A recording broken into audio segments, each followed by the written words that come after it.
3 ദിവസങ്ങളിലായി നീണ്ടു നിൽക്കുന്ന ഭക്തിനിർഭരമായ വിജ്ഞാനപ്രദമായ സദസ്സുകൾ സംഘടിപ്പിച്ചുകൊണ്ട് ഇവിടെ നടക്കുന്നത്. അതിൻ്റെ 2ാം ദിനത്തിൽ ഇവിടെ വന്ന് മഹനീയമായ വേദിയിൽ പങ്കാളിയാകുവാൻ സാധിച്ചതിൽ അള്ളാഹുവിനെ സ്തുതിക്കുകയാണ്. അൽഹംദുലില്ലാഹ്. Vaniyamkulam Islamic complex, Manusiya Islamic complex പല തവണ ഇവിടെ വരുവാൻ കഴിഞ്ഞിട്ടുണ്ട്. നമുക്ക് ഏവർക്കും പ്രിയങ്കനായ മമ്മി ഹാജി അവരുടെ വളരെ പ്രയത്നം നിറഞ്ഞ അധ്വാനം, ആത്മീയമായിട്ടുള്ള അധ്വാനം, ഭൗതികമായിട്ടുള്ള അധ്വാനം അല്ലാതെ, ഭൗതികമായിട്ടാണ് അത് അവിടെ ചിലവഴിക്കുന്നത്, പക്ഷെ അത് ആത്മീയമായിട്ടുള്ള അധ്വാനമായിട്ടാണ് അത് അല്ലാഹുവിലേക്ക് എത്തുക. അത്തരത്തിലുള്ള ആ അധ്വാനം, അതിൻ്റെ ഫലമായിട്ടാണ് മഹനീയമായ നമ്മുടെ ഈ സ്ഥാപനം ഉത്തരോത്തരം വളർച്ചയിലേക്ക് കുതിച്ചുകൊണ്ടിരിക്കുന്നത്. അല്ലാഹു അതിനെ ഇനിയും വളർച്ചയിലേക്കും ഉയർച്ചയിലേക്കും എത്തിച്ചു തരുമാറാകട്ടെ എന്ന് പ്രാർത്ഥിക്കുക. മാനുസ്ലിയാർ അവർ എന്ന ആ മഹത് വ്യക്തിത്വത്തെ അധികരിച്ച് ഞാനിവിടെ പറയേണ്ടതില്ല. ഈ പ്രദേശത്തുകാരുടെ ആത്മീയ അറിവിനുള്ളിൽ ഒരിക്കലും കെടാതെ നിൽക്കുന്ന അധ്യായങ്ങളാണ് പ്രിയപ്പെട്ട മാനുസ്ലിയാർ അവരുടെ ജീവിതം. എളിയ ജീവിതത്തിലൂടെ അദ്ദേഹം കാഴ്ചവെച്ച പരിശുദ്ധമായിട്ടുള്ള വഴികളുണ്ട്. ആ വഴികൾ ഓരോന്നും പുണ്യത്തിലേക്കും മോചനത്തിലേക്കും നയിക്കുന്ന വഴികളായിരുന്നു. എല്ലാ സൂഫികളും ഔലിയാക്കളുമെല്ലാം നിർവഹിച്ചിട്ടുള്ള അവരുടെ ജീവിതങ്ങളും അങ്ങനെ തന്നെയാണ്. അവർ വളരെ ലളിതമായി ജീവിക്കും. പക്ഷേ ആ ലാളിത്യം ഏറ്റവും വലിയ മഹത്വത്തിലേക്കുള്ള വഴികളാണ് അവർ തുറന്നു തരാറുള്ളത്.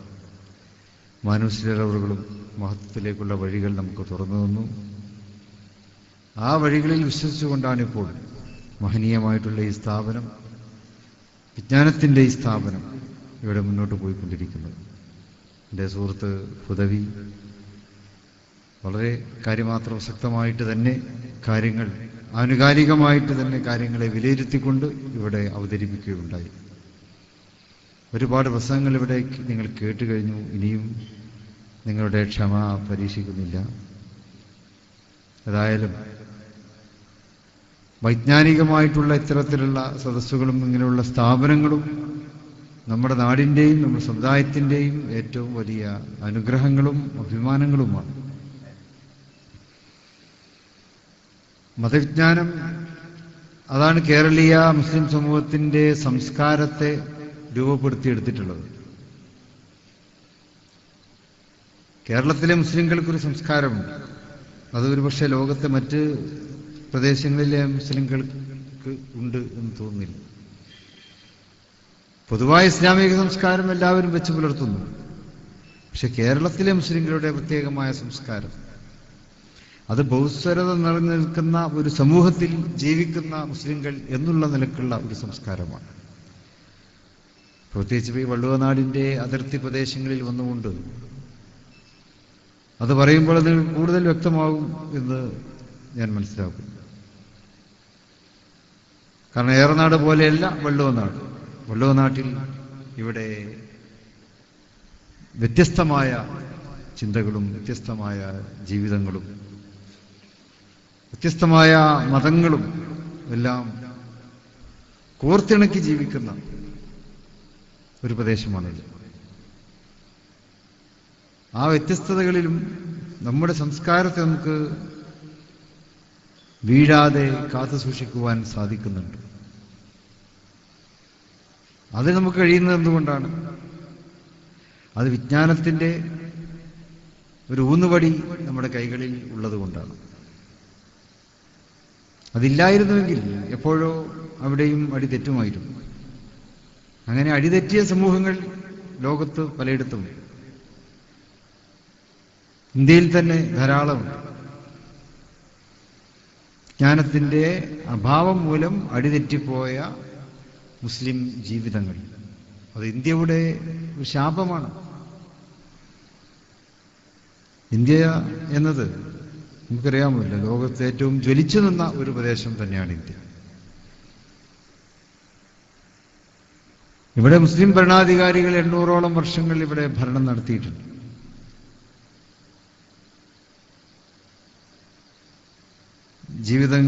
മുസ്ലിം ഛായ ഭരണരംഗത്ത് നിലനിർത്തപ്പെട്ട ഒരു രാജ്യം.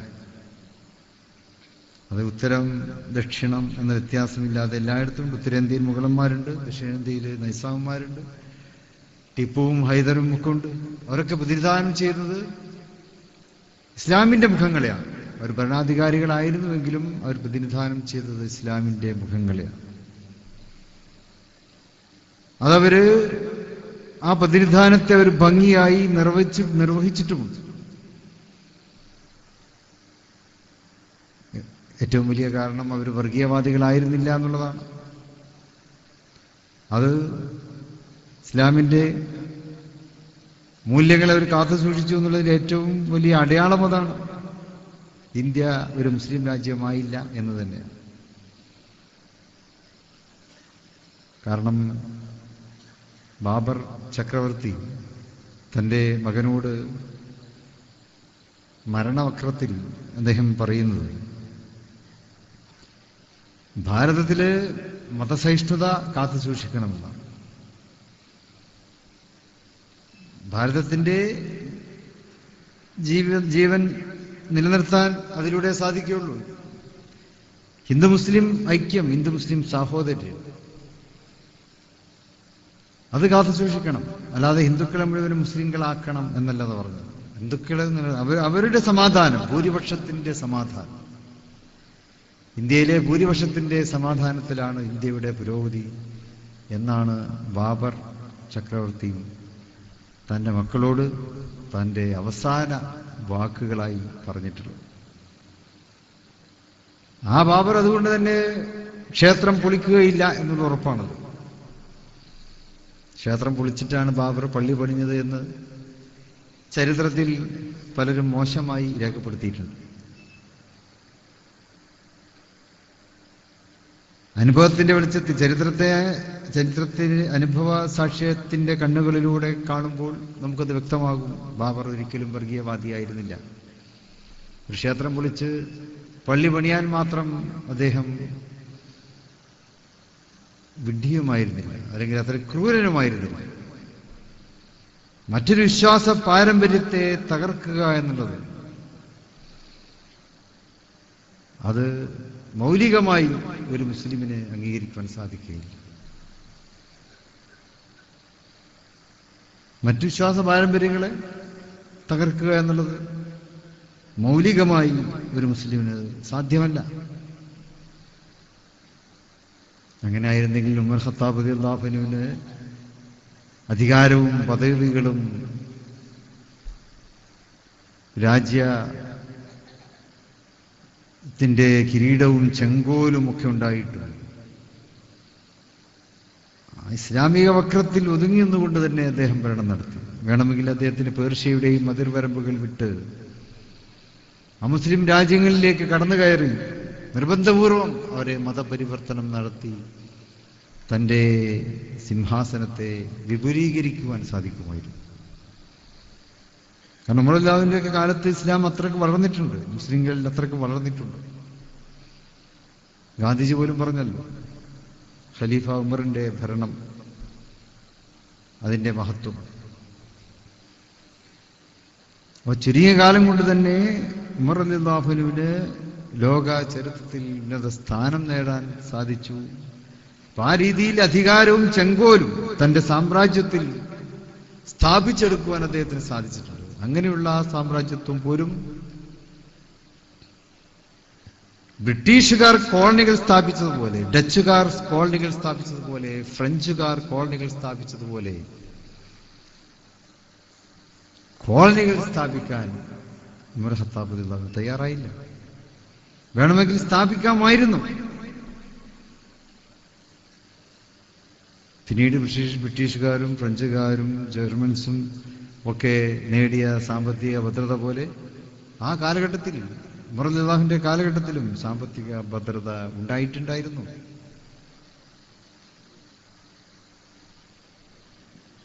കോളനി വക്താക്കൾ, അതായത് കൊളോണിയൽ ശക്തികൾ, അവരടിച്ചമർത്തലിലൂടെയും കൊള്ളയടിച്ചുകൊണ്ടൊക്കെയാണല്ലോ മറ്റ് രാജ്യങ്ങളെ പിടിയിലൊതുക്കിയത്. അവര് പക്ഷെ മതവിശ്വാസികളായിരുന്നു. അതാണ് വലിയ തമാശ. കോളനി രാജ്യക്കാരൊക്കെ വലിയ മതവിശ്വാസികളായിരുന്നു. പക്ഷേ സ്നേഹത്തെ തൊട്ടു തീണ്ടിയിരുന്നില്ല എന്ന് പറഞ്ഞു. സ്നേഹത്തിന്റെ മതത്തെ ആയിരുന്നു അവർ അംഗീകരിച്ചിരുന്നത്. സ്നേഹത്തിന്റെ മതത്തിന്റെ വക്താക്കളായിരുന്നു അവർ. പക്ഷെ അവരുടെ ചെയ്തികളിൽ സ്നേഹം തീണ്ടിയിരുന്നില്ല. അതുകൊണ്ടാണ് അവർ സാമ്രാജ്യത്വങ്ങൾ വെട്ടിപ്പിടിച്ചത്. കുരിശ് യുദ്ധങ്ങൾ നടത്തിയത് അതുകൊണ്ടാണ്. കുരിശിന്റെ പേരിൽ അവർ യുദ്ധം നടത്തുകയാണ് ചെയ്തത്. കുരിശ് ത്യാഗത്തിന്റെ അടയാളമായിരുന്നു എന്നത് മറന്ന് കുരിശ് ചോരയുടെ അടയാളം മാത്രമായി കണ്ടവരായിരുന്നു കോളനി രാജ്യങ്ങൾ. കൊളോണിയൽ രാജ്യങ്ങൾ അങ്ങനെയായിരുന്നു. കുരിശിന്റെ വഴിയല്ല, കുരിശിന്റെ വഴി ത്യാഗത്തിന്റെ വഴിയായിരുന്നു. ദൈവത്തോടുള്ള വിധേയത്വത്തിന്റെ വഴിയായിരുന്നു. ദൈവത്തോടുള്ള വിധേയത്വം എന്നുള്ളത് അടിമകളോടുള്ള സ്നേഹം തന്നെയാണ്. അള്ളാഹുവിന്റെ അടിമകളെ സ്നേഹിക്കാതെ ദൈവത്തിന്റെ വിധേയത്വം നമുക്ക് പൂർണ്ണമായും ലഭിക്കുകയില്ല. പക്ഷെ കൊളോണിയൽ രാജ്യങ്ങൾ ചെയ്തത് ദൈവത്തിന്റെ അടിമകളെ അവരില്ലാതാക്കി. ദൈവത്തിന്റെ അടിമകളെ അവർ ക്രൂശിച്ചു കൊന്നു. ദൈവത്തെ അവർ വെറും ഉപരിപഠനം അല്ലെങ്കിൽ ഉപരിപ്ലവമായ അലങ്കാരമായി മാത്രമാണ് അവർ കണ്ടത്. എന്നാൽ മഹാനായ ഖലീഫ ഉമർ റളിയല്ലാഹു അൻഹുവും ഇസ്ലാമിക ഭരണാധികാരികളും അങ്ങനെയല്ല ചെയ്തത്. അവർ അള്ളാഹുവിന്റെ അടയാളങ്ങളെ അലങ്കാരമായിട്ടല്ല, അള്ളാഹുവിന്റെ അടയാളങ്ങളെ ജീവനായിട്ടാണ് അവർ കണ്ടത്. അള്ളാഹുവിന്റെ അടയാളങ്ങളെ പ്രാണവായുവായിട്ടാണ് അവർ കണ്ടത്. പ്രാണവായു ദുഷിച്ചാൽ പിന്നെ നമുക്ക് ശ്വസിക്കുവാൻ സാധിക്കുകയില്ലല്ലോ. പ്രാണവായുവിനെ ദുഷിപ്പിക്കുക എന്നത് ഉത്തമ ഭരണാധികാരികളുടെ ലക്ഷണവുമല്ല. കൊളോണിയൽ വർഗക്കാർ അവരുടെ വിശ്വാസം എന്ന പ്രാണവായുവിനെ വളരെയേറെ ദുഷിപ്പിച്ചു, രക്തപങ്കിലമാക്കി. അതുകൊണ്ട് തന്നെ അവർക്കൊക്കെ തിരിച്ചടികൾ ഏറ്റിടേണ്ടി വന്നു. തിരിച്ചടികൾ ഏറ്റുകൊണ്ടേയിരുന്നു. ഒന്നാം ലോകയുദ്ധവും രണ്ടാം ലോകവും യുദ്ധവും ഒക്കെ അതിന്റെ തിരിച്ചടികളാണ്. ഒരു നിലക്ക് അല്ലെങ്കിൽ മറ്റൊരു നിലക്ക് ചെയ്ത അവരുടെ ചെയ്തികളുടെ തിരിച്ചടികളാണ് ഒന്നും രണ്ടും ലോകയുദ്ധങ്ങൾ. ഓരോ രാജ്യങ്ങളിലും അവർക്ക് നേരിടേണ്ടി വന്ന തിരിച്ചടികൾ അവരുടെ ചെയ്തികളുടെ തന്നെ ഫലമായിട്ടാണ്. കാരണം അവര് ദൈവിക ചിഹ്നങ്ങളെ കേവലം അലങ്കാരം മാത്രമായി കണ്ടു. അവരതിനെ ദുഷിപ്പിച്ചു. എന്നാൽ ഇസ്ലാമിക ഭരണാധികാരികൾ, മുസ്ലിം ഭരണാധികാരികൾ ദൈവിക വിശ്വാസത്തെ പ്രാണവായു പോലെ അവർ കാത്തു സൂക്ഷിച്ചു. നമ്മളിപ്പോ ഇഷ്ടംപോലെ പ്രാണവായു കിട്ടുന്നത് കൊണ്ടാണല്ലോ പ്രാണവായു ഇല്ലാത്ത അവസ്ഥ നമുക്ക് എന്താണ് എന്ന് മനസ്സിലാക്കാൻ കഴിയാത്തത്. എന്നാൽ പ്രാണവായു ദുഷിച്ചു പോയാൽ അതുണ്ടാകുന്ന ദുരവസ്ഥകൾ വലുതായിരിക്കുമല്ലോ. എന്നതുപോലെ വിശ്വാസം എന്ന പ്രാണവായുവായി കരുതി അതിനെ ദുഷിപ്പിക്കാതെ ഭരണം നടത്തിയവരാണ് ഇസ്ലാമിക ഭരണാധികാരികളും അതുപോലെ തന്നെ മുസ്ലിം ഭരണാധികാരികളും. ഇന്ത്യ അടക്കമുള്ള രാജ്യങ്ങളിൽ ഭരിച്ച മുസ്ലിം ഭരണാധികാരികളും വിശ്വാസം എന്ന പ്രാണവായുവിനെ കാത്തു സൂക്ഷിച്ചവർ. അതുകൊണ്ടാണ് ഇന്ത്യയിലെ ഇവിടെ ഹിന്ദുക്കൾ അവശേഷിച്ചത്. വിശ്വാസം എന്ന പ്രാണവായുവിനെ ദുഷിപ്പിച്ചവരായിരുന്നവരെങ്കിൽ ഇവിടെ ഹിന്ദുക്കൾ ഉണ്ടാകുമായിരുന്നില്ല. നിർബന്ധിത മത പരിവർത്തനം നടത്തി ഇവിടെ ഒരു മുസ്ലിം രാജ്യമാക്കി മാറ്റുമായിരുന്നു. പക്ഷെ അത് ഇസ്ലാമിന്റെ അന്തസത്തക്കെതിരാണ്. ലാ ഇക്റാഹ ഫിദ്ദീൻ എന്ന് വിശുദ്ധ ഖുർആന്റെ പാഠം. ദീനിൽ നിർബന്ധ ബുദ്ധിയില്ല. നിർബന്ധിച്ച് ആർക്കും കൂട്ടിക്കൊണ്ടുവരേണ്ടതല്ല ദീൻ എന്ന തത്വം അത് അംഗീകരിച്ചവരാണ് ഇന്ത്യയിലെ മുസ്ലിം ഭരണാധികാരികൾ. അതുകൊണ്ട് തന്നെ ഇവിടെ ഈ രാഷ്ട്രത്തിൽ ഇതര ജനവിഭാഗങ്ങളും സ്വച്ഛന്തം വിഹരിച്ചു. അവരുടെ വിശ്വാസങ്ങളും ഇവിടെ നിലനിന്നു. അവരെ ആരും കൂട്ടിലടച്ചില്ല, ജയിലിലടച്ചില്ല. അവരുടെ വിശ്വാസ പ്രമാണങ്ങളെ, അവരുടെ ആരാധനാലയങ്ങളെ, അവരുടെ ആരാധനാ ചിഹ്നങ്ങളെ സഹായിച്ചു, ക്ഷേത്രങ്ങൾ ഉണ്ടാക്കാൻ സഹായിച്ചു. ഔറംഗസീബിന്റെ അദ്ദേഹത്തിന്റെ മക്ബറക്കടുത്ത് വലിയ ക്ഷേത്രം ഇപ്പോഴും നിലനിൽക്കുന്നുണ്ട്. നൂറുകണക്കിന് പ്രതിമകൾ ആ ക്ഷേത്രത്തിലുണ്ട്. ജോധ്പൂരിലാണ് എന്നാണ് എൻ്റെ ഓർമ്മ. ഔറംഗസീബ് ഒരു ക്ഷേത്ര ധ്വംസകനായിരുന്നുവെങ്കിൽ അദ്ദേഹം 4 നൂറ്റാണ്ട് ജീവിച്ച ആ പ്രദേശത്ത് ആ ക്ഷേത്രം അവശേഷിക്കുമായിരുന്നില്ലല്ലോ. അദ്ദേഹം ക്ഷേത്ര ധ്വംസകനായിരുന്നില്ല എന്നുള്ളതിന്റെ ഏറ്റവും വലിയ തെളിവാണ്. മറിച്ച് അവര് ഹൈന്ദവ വിശ്വാസികളുടെ വിശ്വാസങ്ങളെ ബഹുമാനിച്ചു, ആരാധനാലയങ്ങളെ ബഹുമാനിച്ചു. അവർ ക്ഷേത്രങ്ങൾ ഉണ്ടാക്കുവാനുള്ള സഹായങ്ങൾ നൽകി, ക്ഷേത്രങ്ങൾ സ്ഥാപിച്ചു കൊടുത്തു. അപ്പോ ഭൂരിഭാഗത്തിന്റെ വിശ്വാസ പ്രമാണങ്ങളെ അംഗീകരിച്ചുകൊണ്ട് തന്നെയാണ് ഒരു ഭരണം നടത്തിയത്. അപ്പൊ ആദർശപരമായിട്ടുള്ള ഭരണം അത് ഈ സംസ്കാരത്തിന്റെ പ്രത്യേകതയാണ്.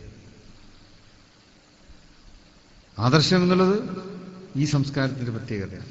അതെവിടെയും നമുക്ക് കാത്തു സൂക്ഷിക്കാം. രാഷ്ട്രീയത്തിലായാലും ഭരണരംഗത്തായാലും വിദ്യാഭ്യാസ മേഖലയിലായാലും സാമൂഹിക സാംസ്കാരിക സന്നദ്ധ മേഖലകളിലായാലും ആദർശത്തെ നമ്മൾ മുറുകെ പിടിക്കുക, നമ്മുടെ ആദർശത്തെ പരിപോഷിപ്പിക്കുക എന്നുള്ളത് തന്നെയാണ് നമ്മുടെ നിലനിൽപ്പിന്റെ ആധാരമായിട്ടുള്ളത്. ആ ആദർശത്തെ നമുക്ക് പരിപാലിക്കാൻ കഴിയുക വിജ്ഞാനത്തിലൂടെ തന്നെയാണ്. വിജ്ഞാനമാണ് ആദർശത്തിന്റെ ജീവൻ. വിജ്ഞാനമില്ലാതെ ഒരു ആദർശവും നിലനിൽക്കുകയില്ല. ആദർശം എന്നത് അപ്ഡേറ്റ് ചെയ്യപ്പെടുന്നു. അപ്ഡേറ്റ് ചെയ്യപ്പെടുക എന്നുള്ളത് പുതുതായി എഴുതി ചേർക്കുക എന്നുള്ളതല്ല.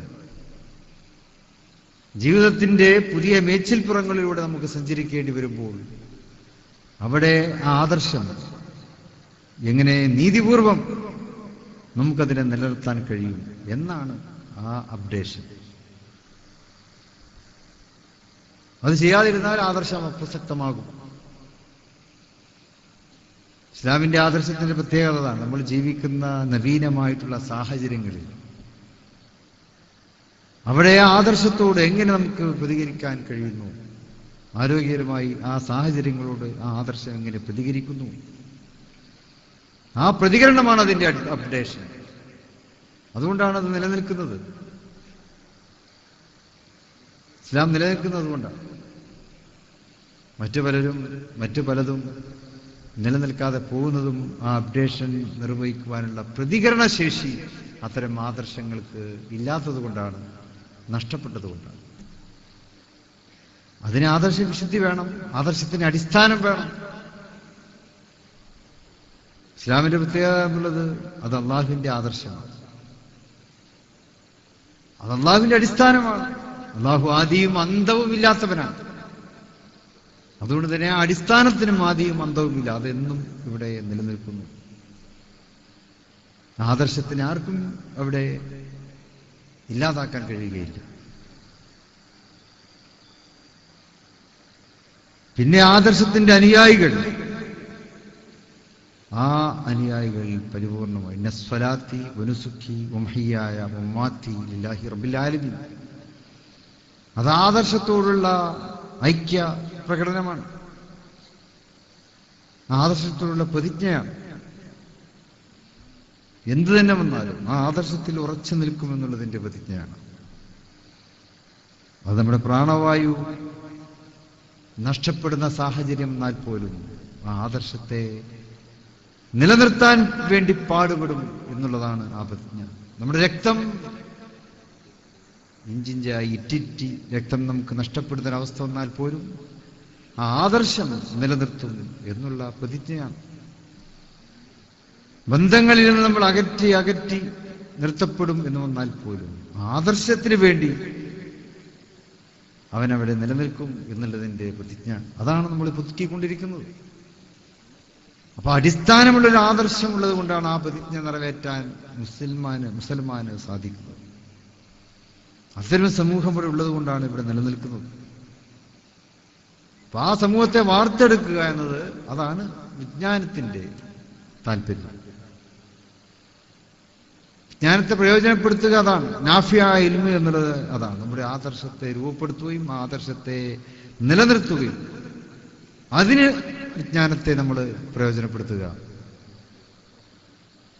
അതിന് വിജ്ഞാനത്തെ നമ്മൾ ഉപകാരപ്രദമാക്കുക, അതിന് ഉപകാരപ്രദമായിട്ടുള്ള വിജ്ഞാനത്തെ നമ്മൾ സമ്പാദിക്കുക. അതാണ് ഏറ്റവും വലിയ സമ്പാദ്യം. നമ്മുടെ ആദർശത്തെ നിലനിർത്താനുള്ള വിജ്ഞാനം ലോകത്തെ ഏറ്റവും വലിയ സമ്പാദ്യം അതാണ്. അതല്ലാതെ ഇവിടെ ഭൂഖണ്ഡങ്ങൾ പിടിച്ചടക്കുകയോ ഗോപുരങ്ങൾ കെട്ടിയുയർത്തുകയോ വിമാനങ്ങൾ വാങ്ങിക്കൂട്ടുകയോ അല്ല നമ്മുടെ ഉയർച്ചക്കാധാരമായിട്ടുള്ളത്. നമ്മുടെ ഉയർച്ചക്കാധാരമായിട്ടുള്ളത് ആദർശത്തെ നിലനിർത്താനുള്ള വിജ്ഞാനം, അതിന് ആ സമ്പാദ്യം, അതാണ് ഏറ്റവും വലിയ സമ്പാദ്യം. ആ സമ്പാദ്യം ആർക്കും തന്നെ കവർന്നെടുക്കുവാൻ സാധിക്കുകയില്ല. ഒരിക്കലും കവർന്നെടുക്കാൻ കഴിയാത്ത വിജ്ഞാനം ഒന്ന് വിജ്ഞാനം തന്നെയാണല്ലോ. കവർന്നെടുക്കാൻ കഴിയാത്ത സ്വത്ത് വിജ്ഞാനം തന്നെയാണ്. ലോകത്ത് ഒരുപാട് പ്രദേശങ്ങളിലെ മുസ്ലിം സമൂഹങ്ങളിൽ നിന്ന് അത് കവർന്നെടുക്കപ്പെട്ടു എന്നത് വിരോധാഭാസമായി തോന്നുന്നു. കവർന്നെടുക്കപ്പെട്ടത് എന്തുകൊണ്ടാണ്? വിജ്ഞാനത്തെ അവർ ഉപകാരപ്രദമാക്കാൻ തയ്യാറായില്ല എന്നുള്ളത് കൊണ്ടാണ്. ആദർശത്തെ സംരക്ഷിക്കുന്നതിന് വേണ്ടി വിജ്ഞാനത്തെ ഉപകാരപ്രദമായി നിലനിർത്താൻ അവർ തയ്യാറാകാതെ ആ വിജ്ഞാനത്തിന് സമാന്തരമായി മറ്റു വൈജ്ഞാനിക ശാഖകളോടൊപ്പം അവർ ഓടുവാൻ തയ്യാറായി.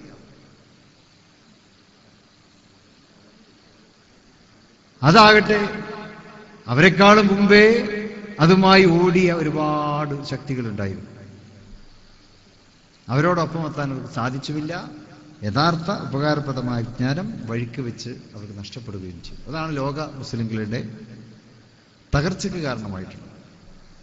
അവിടെയാണ് കേരളീയ മുസ്ലിം സമൂഹത്തിന്റെ ഉന്നമനത്തിന്റെ വാർത്തകൾ നമുക്ക് വായിച്ചെടുക്കുവാൻ സാധിക്കുന്നത്. അത് ജ്ഞാനപ്രദമായ വിജ്ഞാനത്തെ നമ്മൾ നിലനിർത്തി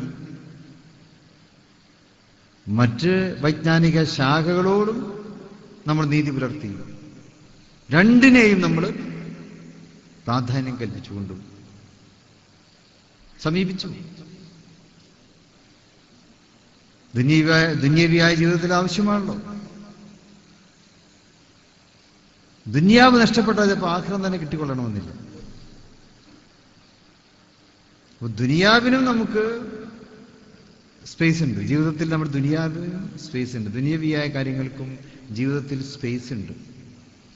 അല്ലാതെ ദുന്യവിയായ കാര്യങ്ങൾ മുഴുവനും വർജിക്കപ്പെടേണ്ടതാണ് എന്നത് ബുദ്ധിപരമല്ല. ഉഖ്റവിയായ നേട്ടങ്ങളിലേക്ക് നമ്മുടെ ജീവൻ നിലനിർത്താൻ, നമ്മുടെ സമ്പത്ത് നിലനിർത്താൻ, നമ്മുടെ ബന്ധങ്ങൾ നിലനിർത്താൻ, നമ്മുടെ സാഹചര്യങ്ങളെ അനുകൂലമാക്കി വെക്കാൻ അതിനൊക്കെ ദുന്യവിയായ നേട്ടങ്ങളും കണക്കുകൂട്ടലുകളും ആവശ്യമാണ്. അതിനെ വർജിച്ചാൽ ഇവിടെ നിലനിൽപ്പ് ചോദ്യം ചെയ്യപ്പെടുകയും യഥാർത്ഥ ഇബാദത്തിനെ തന്നെ നിലനിർത്താൻ സാധിക്കാതെ വരികയും ചെയ്യുന്ന ചുറ്റുപാടുണ്ടാവും. മനസ്സമാധാനത്തോടെ ഇബാദത്ത് നിർവഹിച്ച് ജീവിക്കാൻ ദുനിയവിയായിട്ടുള്ള ചുറ്റുപാടുകളെയും നമുക്ക് അനുകൂലമായി വെക്കേണ്ടി വരും. അപ്പൊ അതിനെ പ്രയോജനപ്പെടുത്തി നമുക്ക് ഉഖ്റവിയായ നേട്ടങ്ങളിലേക്ക് എത്തിച്ചേരുവാനും കഴിയും. ഇത് രണ്ടും കേരളീയ മുസ്ലിങ്ങൾക്ക് സാധ്യമായി എന്നുള്ളതാണ് കേരളത്തിലെ മുസ്ലിങ്ങളുടെ വർത്തമാനം. നാഫിയായ ഇൽമിനെ പഠിച്ചുകൊണ്ടും ദുനിയവിയായ ഇൽമിനെ പഠിച്ചുകൊണ്ടും രണ്ടിനെയും പ്രാധാന്യം കൽപ്പിച്ചുകൊണ്ട് നമ്മൾ ഉൾക്കൊള്ളാൻ തയ്യാറായപ്പോൾ, അതിലൂടെ ബഹുസ്വരത നിറഞ്ഞ ഒരു സമൂഹത്തിൽ നമ്മുടെ വ്യക്തിത്വത്തെ ക്ഷതമേൽക്കാതെ നമുക്ക് കാത്തു സൂക്ഷിക്കാൻ കഴിയും. വള്ളുവനാടൻ പശ്ചാത്തലങ്ങളിൽ ഇവിടെ കണ്ണോടിക്കുമ്പോൾ നിങ്ങൾക്കത് മനസ്സിലാവും. ഇവിടെ ഇതര സമുദായങ്ങളുണ്ട്, അവർക്കിടയിലും നമ്മുടെ വ്യക്തിത്വത്തെ ക്ഷതമേൽക്കാതെ നമുക്ക് പിടിച്ചു നിൽക്കുവാൻ കഴിയുന്നത് ഈ രണ്ട് ശാഖകളെയും, വിജ്ഞാനത്തിന്റെ രണ്ട് ശാഖകളെയും നമുക്ക് നിലനിർത്താൻ കഴിഞ്ഞു എന്നുള്ളതുകൊണ്ടാണ്. ഒന്ന് നമ്മുടെ ആദർശത്തെ പരിപോഷിപ്പിക്കുക, മറ്റൊന്ന് നമ്മുടെ ജീവസുറ്റൊരു നിലനിൽപ്പ് ദുനിയാവിൽ കെട്ടിപ്പടുക്കുക. അല്ലാതെ നമ്മൾ ഒറ്റപ്പെടുത്തപ്പെടും. ജീവസുറ്റ നിലനിൽപ്പ് ദുനിയാവിൽ ഇല്ലാതായാൽ നമ്മൾ ഒറ്റപ്പെടുത്തപ്പെടും, അവഗണിക്കപ്പെടും, നമ്മൾ അടിച്ചമർത്തപ്പെടും, പ്രതികരണശേഷിയില്ലാത്തവരാണ്. പ്രതികരണശേഷി ഉണ്ടാകാൻ ദുനിയവിയായ വിജ്ഞാനവും ആവശ്യമാണ്.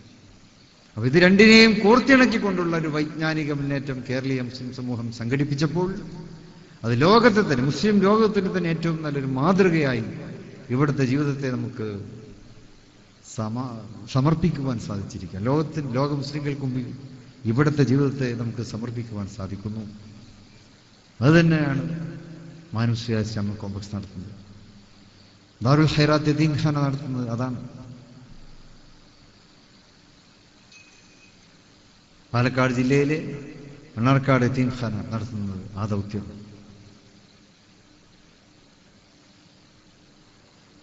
പാലക്കാട്ടെ നമ്മുടെ അറബിക് കോളേജ്, ജനത്തുലുലും അറബിക് കോളേജ് നടത്തുന്ന ദൗത്യവും അത് തന്നെ. രണ്ട് വിജ്ഞാന ശാഖകളെയും കോർത്തിണക്കിക്കൊണ്ട് അതിലൂടെ ഉത്തമ വ്യക്തിത്വത്തെ സൃഷ്ടിച്ചെടുക്കുവാനുള്ള പ്രഥമവും പ്രധാനവുമായിട്ടുള്ള ദൗത്യമാണ്. അതാണ് നമുക്ക് ഇത്തരം സ്ഥാപനങ്ങളിലൂടെ നിറവേറ്റാൻ കഴിയുന്നത്. മനുഷ്യ ഇസ്ലാമിക് കോംപ്ലക്സിന്റെ ആ വലിയ ദൗത്യത്തെ സഹായിച്ചുകൊണ്ടും അതിനെ പരിപാലിച്ചുകൊണ്ടും ഇനിയും മുന്നോട്ട് പോകുവാൻ റബ്ബ് സുബ്ഹാനഹു വ തആല നമുക്ക് തൗഫീഖ് നൽകുമാറാകട്ടെ എന്ന് പ്രാർത്ഥിച്ചുകൊണ്ട് ഇതിന് പിന്നിൽ പ്രവർത്തിക്കുന്ന എല്ലാവർക്കും അല്ലാഹു മതിയായ പ്രതിഫലത്തെ നൽകുമാറാകട്ടെ എന്ന പ്രാർത്ഥനയോടെ ബിസ്മില്ലാഹിർ റഹ്മാനിർ റഹീം എന്ന മഹനീയമായ ഉച്ചാരണം നിർവഹിച്ചുകൊണ്ട് എൻ്റെ വാക്കുകൾ ഉപസംഹരിക്കുന്നു. അസ്സലാമു അലൈക്കും.